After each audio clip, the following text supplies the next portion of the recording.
This five-star general commanded the victorious Allied armies that destroyed Adolf Hitler's dream of empire. This professional soldier would later become a world leader, hailed by millions as a symbol of the search for peace. General, how would you prefer to be addressed, as General or Mr. President? Well, I think that so long as I live, I will probably answer most readily to the name of Ike. His name is Dwight Eisenhower, and this is his biography.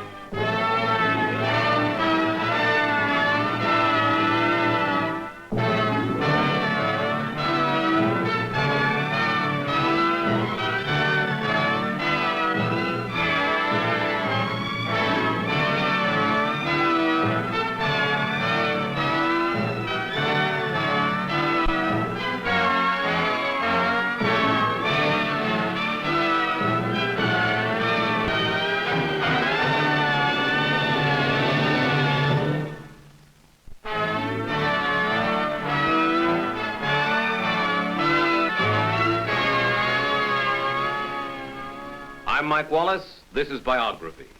Our story, Dwight David Eisenhower.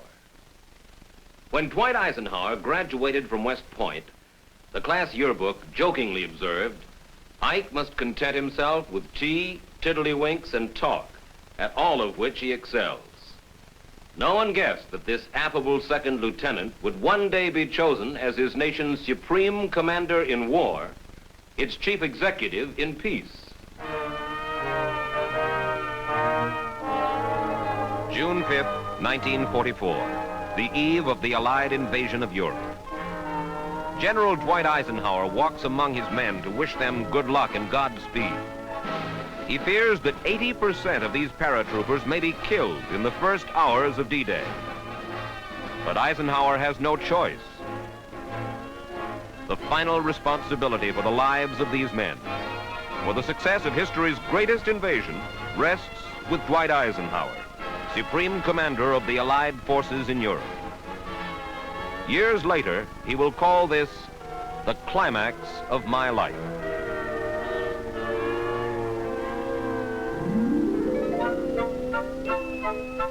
Dwight David Eisenhower is born in 1890 near the frontier town of Denison, Texas. Little Ike, as he is called, develops a love for the rugged outdoors, and he often joins friends on camping trips into the Kansas backcountry, outings he calls Wild West adventures. Eisenhower's military career begins at the age of 20, when a friend talks him into taking the entrance examination for the Naval Academy at Annapolis. Almost as an afterthought, young Eisenhower also takes the test for West Point. The Navy turns him down because he's too old, but the Army will accept him. Fresh from the Midwest, Eisenhower especially enjoys the social life of a West Point cadet. As a student, he takes life as easy as possible, and he pays for it with demerits. Writes one of his instructors, "We didn't see in him a man who would work at his job so completely that nothing else would matter." On the athletic field, however, Eisenhower is a promising Army halfback, but a severe knee injury forces him to quit football and almost causes his discharge from the academy. Says a discouraged Eisenhower, "I wish I could get out of here and back to the plains of Kansas again." But he sticks it out at West Point. Dwight Eisenhower graduates 61st in a class of some 150 cadets. As a new second lieutenant, he's assigned to Fort Sam Houston in Texas. Ike now meets and begins courting Mamie Geneva Dow. She's fresh out of finishing school, the daughter of one of the wealthiest men in town. Their marriage in the summer of 1916 is a major social event in San Antonio. During World War I, Captain Eisenhower commands America's only tank training center. He impresses his superior officers by taking the hastily built camp and whipping it into a highly efficient post. Following the armistice, Dwight Eisenhower takes on the routine duties of a peacetime career officer. Now a major, his sole ambition is to reach the rank of full colonel before retiring from the Army. 1932, World War I veterans riot in Washington, demanding payment of a promised bonus. Eisenhower assists Army Chief of Staff Douglas MacArthur in clearing the demonstrators out of the Capitol. Still only a major after years of training assignments and desk jobs, Ike will soon become MacArthur's assistant in the Philippines. In the Philippines, MacArthur and Eisenhower set out to build from scratch a Philippine army and defense system. Eisenhower learns at first hand the intricacies of diplomacy and high-level staff work. September 1941. With World War II already raging in Europe, the Army plans its largest peacetime exercise, the Louisiana maneuvers. Colonel Eisenhower is given a top-level staff position. All the old-timers, he writes, say we're going into a god-awful spot, but I like to go to the field.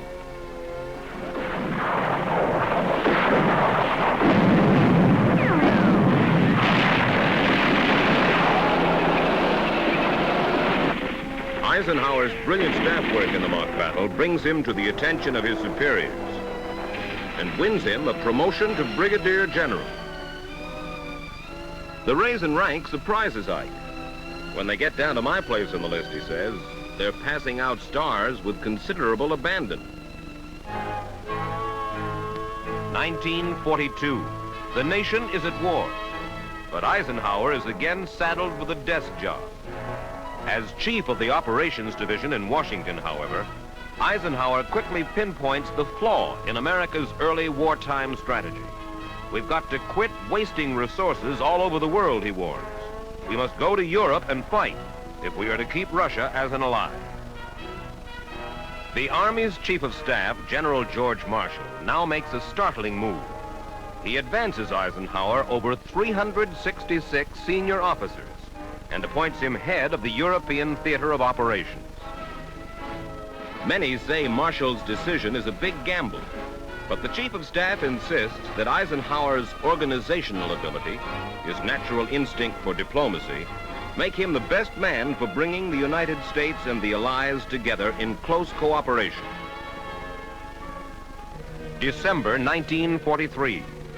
Eisenhower, now a four-star general, meets with President Roosevelt in North Africa. The president tells Ike that he has been chosen to head Operation Overlord, the crucial Allied invasion of Europe. Dwight Eisenhower, whose most ambitious dream only 2 years before had been to command a regiment, is appointed Supreme Allied Commander in Europe. He will now lead the greatest invasion armada in history. Under General Eisenhower's direction, all of southern England now becomes a vast arsenal of men and weapons, the largest military concentration the world has ever seen.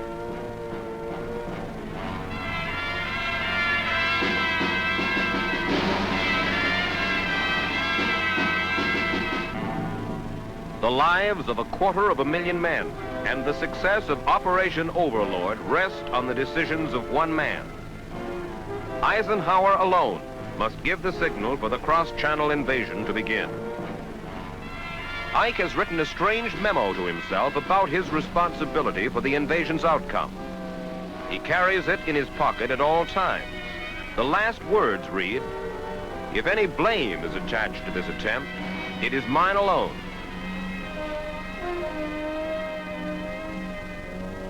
Tuesday, June 6, 1944. An invasion armada of 5,000 ships stands ready in the English Channel. Now, Eisenhower gives the signal that will trigger the fall of Adolf Hitler's Germany. He speaks the plain words of a soldier from Kansas. Okay, he says, let's go.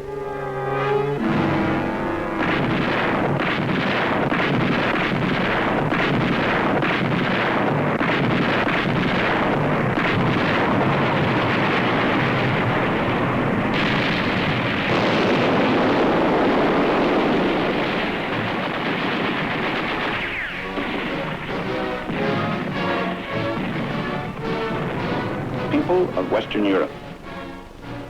A landing was made this morning on the coast of France by troops of the Allied Expeditionary Force. This landing is but the opening phase of the campaign in Western Europe. Great battles lie ahead. I call upon all who love freedom to stand with us now. Keep your faith staunch. Our arms are resolute. Together we shall achieve victory.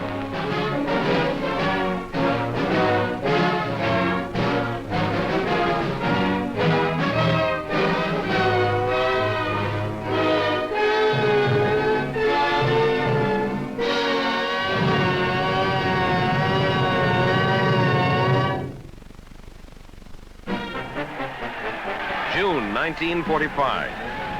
The Allied armies under General Dwight Eisenhower have won the war in Europe. Eisenhower returns to America one of the great heroes of his time.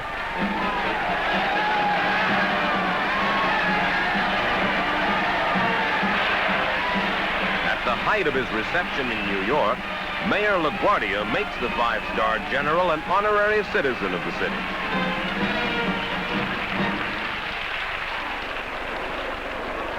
Mr. Mayor and New Yorkers, as my first act as a citizen of the city of New York, I want to issue to the mayor a word of warning.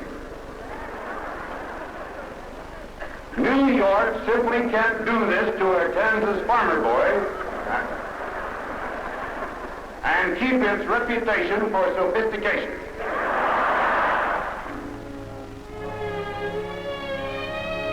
Early in 1948, Eisenhower takes leave from active military duty to accept a position as president of Columbia University.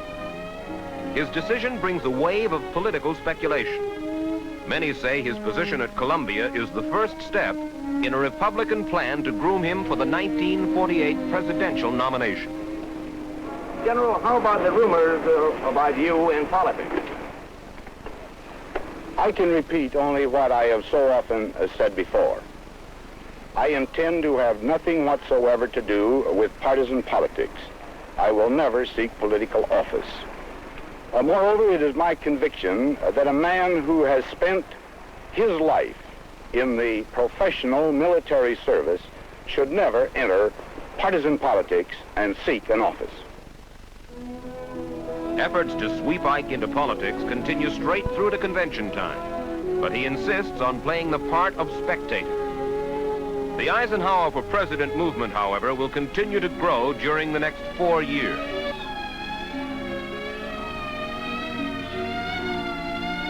Spring 1952. Ike is in Europe. President Truman has recalled the general to active service as Supreme Commander of the NATO forces. Republican Party strategists in the United States, however, have entered Eisenhower's name in several presidential primaries. Though he has vowed to stay out of politics, overwhelming victories in these elections sway Eisenhower. He cannot ignore, he says, this clear-cut call to political duty. After 37 years of military service, Dwight Eisenhower returns to the United States, a political newcomer seeking his nation's highest office. Ike delivers his first political speech in the wake of a Midwestern cloudburst. As a campaigner, he lacks professional polish, but one reporter writes, "The mere sight of General Eisenhower makes people happy." Today, America must be spiritually, economically, and militarily strong, for her own sake and for humanity. She must guard her solvency as she does her physical frontier.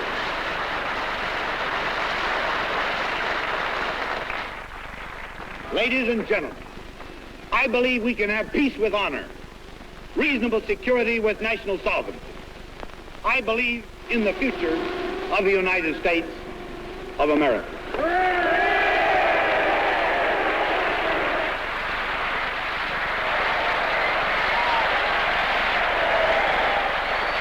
Within 2 months, Ike captures the Republican nomination for President of the United States.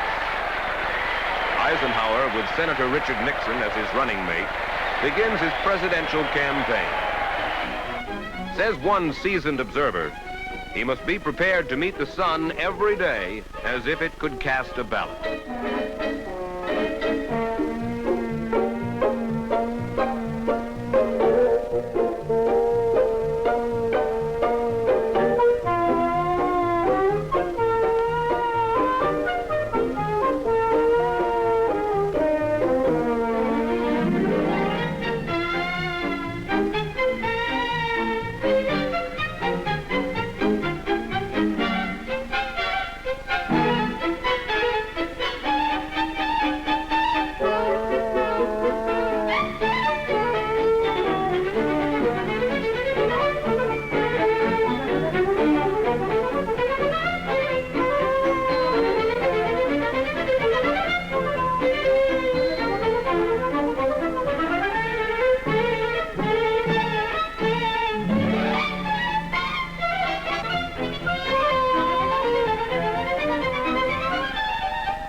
November 4th, 1952. The anticipated Eisenhower landslide sweeps all but 9 states.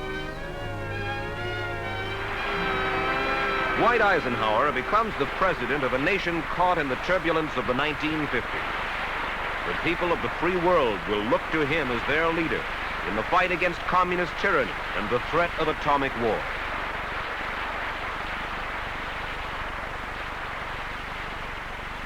Coming months will be fraught with fateful decisions. Decisions which will lead this world out of fear and into peace. To the making of these fateful decisions, the United States pledges before you, and therefore before the world, its determination to help solve the fearful atomic dilemma, to devote its entire heart and mind to find the way by which the miraculous inventiveness of man shall not be dedicated to his death, but consecrated to his life.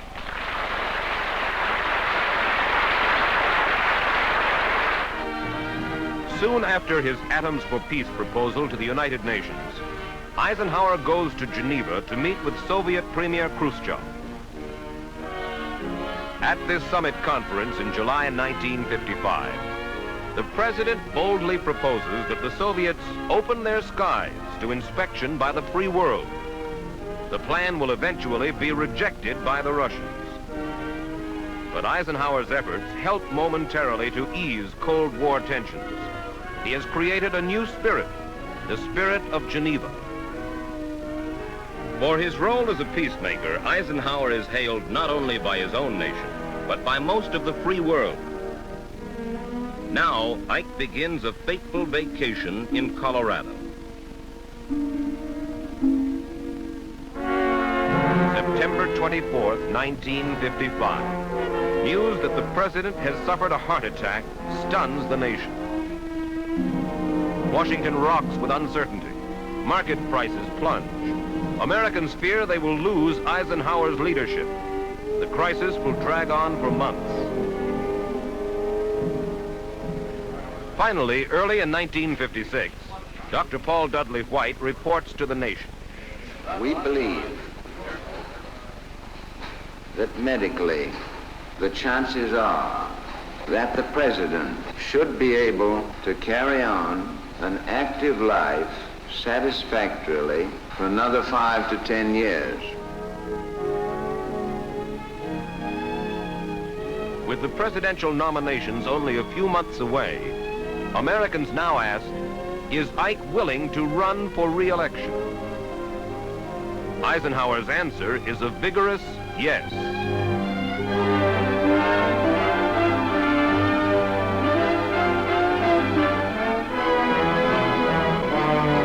The 1956 elections bring a sweeping victory for Eisenhower.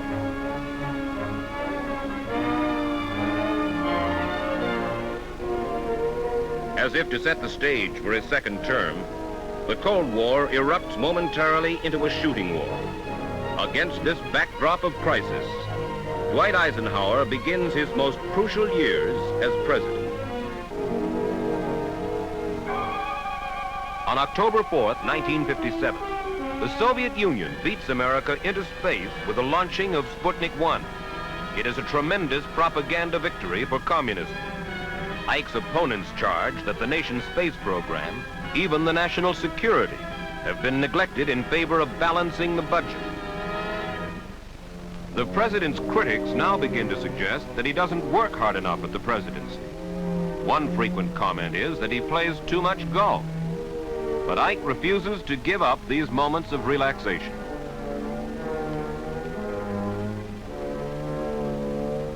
Late in 1959, President Eisenhower tries again to ease mounting Cold War tensions. He receives Nikita Khrushchev in Washington, hoping to reach a better understanding between East and West.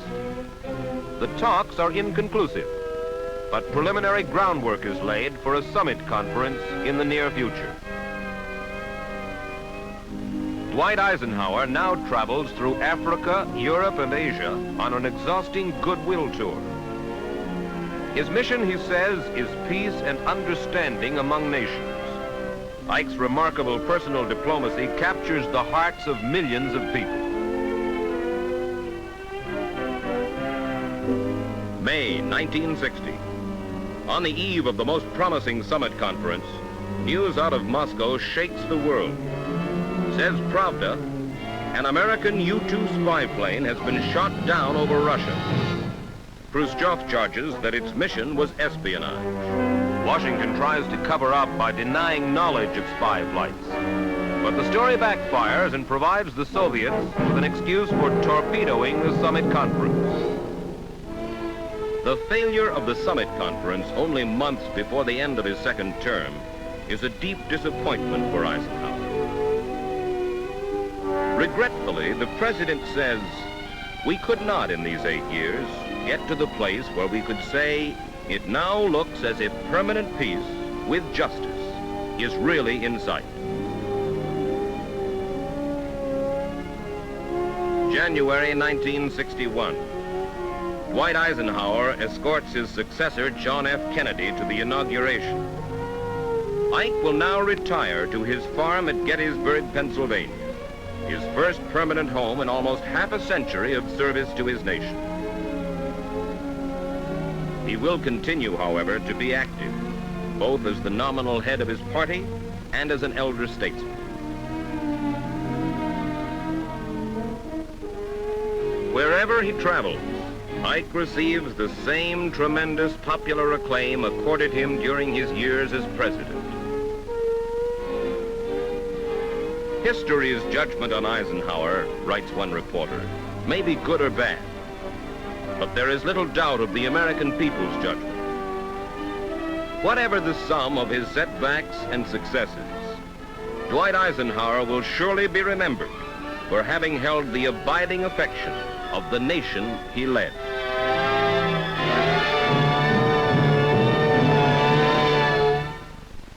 When Dwight Eisenhower became president, his detractors feared that this battlefield general would be an insensitive and belligerent chief executive.